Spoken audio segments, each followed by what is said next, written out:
जय हिंद बच्चों। आज मैं आप लोगों को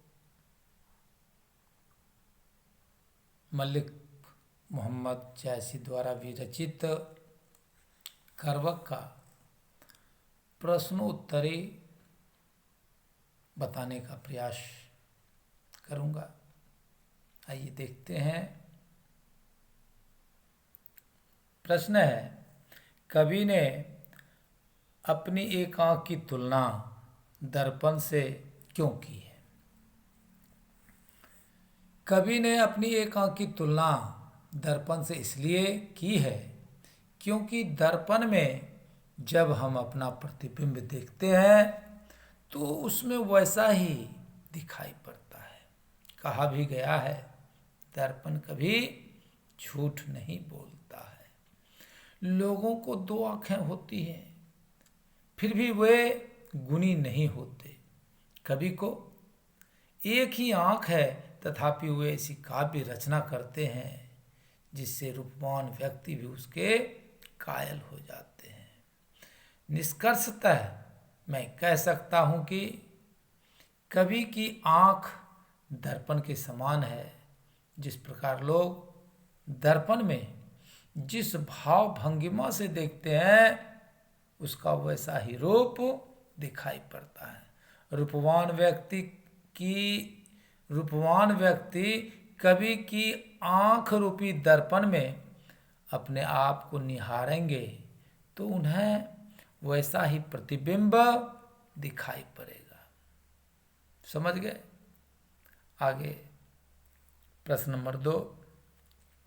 पहले करवक में कलंक, कांच और कंचन से क्या तात्पर्य है? बहुत ही बढ़िया प्रश्न है।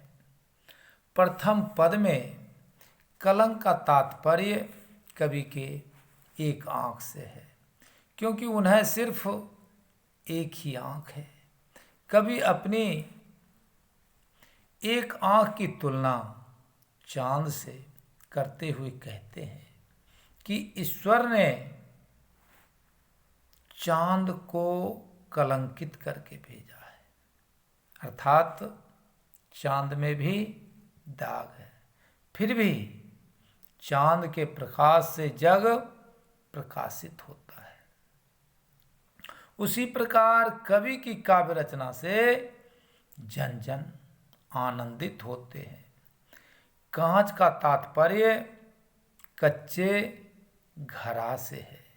जब तक घड़ा पकता नहीं है, कालिख नहीं लगती है, तब तक उसका कोई औचित्य नहीं रहता है। कंचन का तात्पर्य सोना से है। कच्चे घड़ा जब पक जाते हैं तो उसमें चमक आ जाती है, वह सोने की तरह बहुमूल्य हो जाते हैं, जिससे मनुष्य अपनी प्यास बुझाते हैं। आगे प्रश्न नंबर 3। पहले करवक में व्यंजित जायसी के आत्मविश्वास का परिचय अपने शब्दों में दो। प्यारे बच्चों, पहले करवक में व्यंजित जायसी का आत्मविश्वास सिर चढ़कर बोलता है।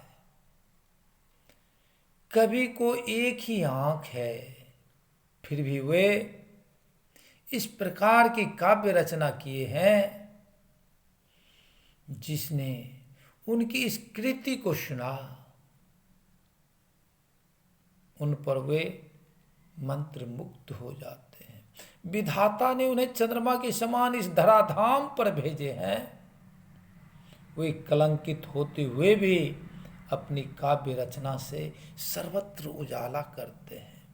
वे नक्षत्रों के मध्य शुक्र ग्रह की तरह चमकते हैं। उनकी रचना में सुवास है, आम की मंजरी सी खुशबू है।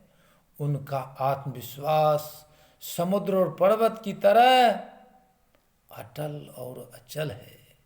निष्कर्षतः मैं कह सकता हूं कि जायसी का आत्मविश्वास लोगों के सिर चढ़कर बोलता है। वे अपनी रूपहीनता से दुखी नहीं है, बल्कि उनकी काव्य रचना संसार के लिए मील का पत्थर दृष्टिगोचर होता है। अगला प्रश्न नंबर 4 देखिए, कवि ने किस रूप में स्वयं को याद रखे जाने की इच्छा व्यक्त की है? उनकी इस इच्छा का मर्म बताएं। कवि स्वयं को याद रखे जाने की इच्छा फूलों से की है। कवि कहते हैं कि फूल खिलते हैं और झड़ जाते हैं, फूल खिलते हैं और झड़ जाते हैं, लेकिन उसकी खुशबू रह जाती है, जिससे वातावरण सुगंधमय हो जाता है। ठीक उसी प्रकार कवि ने रक्त रूपी लई से जोड़कर अपनी काव्य रचना का सृजन किए हैं।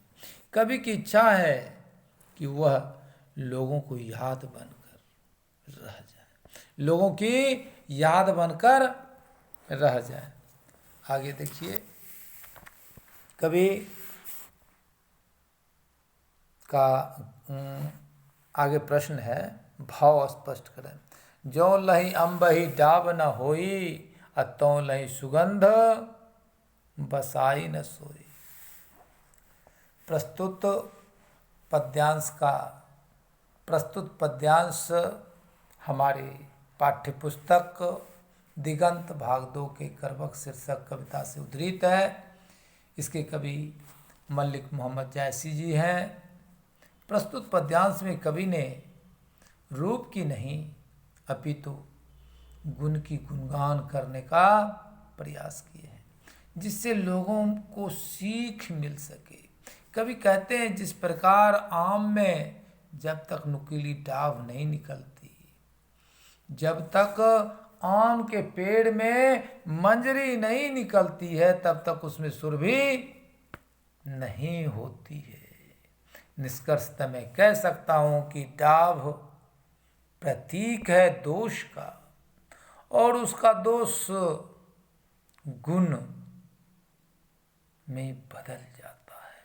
अतः कवि रूपहीन तो है, लेकिन उसमें गुणों का खान है, जिससे लोग प्रेरणा ले सकते हैं। आगे प्रश्न है, प्रश्न नंबर 6, रक्त के लई का क्या अर्थ है? प्यारे बच्चों, रक्त के लई का यही अर्थ है कि कवि ने अपनी काव्य रचना करने में दिन रात एक करके कठिन परिश्रम करके इस काव्य रचना अर्थात कथा काव्य का सृजन किए हैं। इसमें कवि का आत्मविश्वास, कठिन परिश्रम, गहरी प्रेम का आनंदानुभूति दृष्टिगत होती है। जय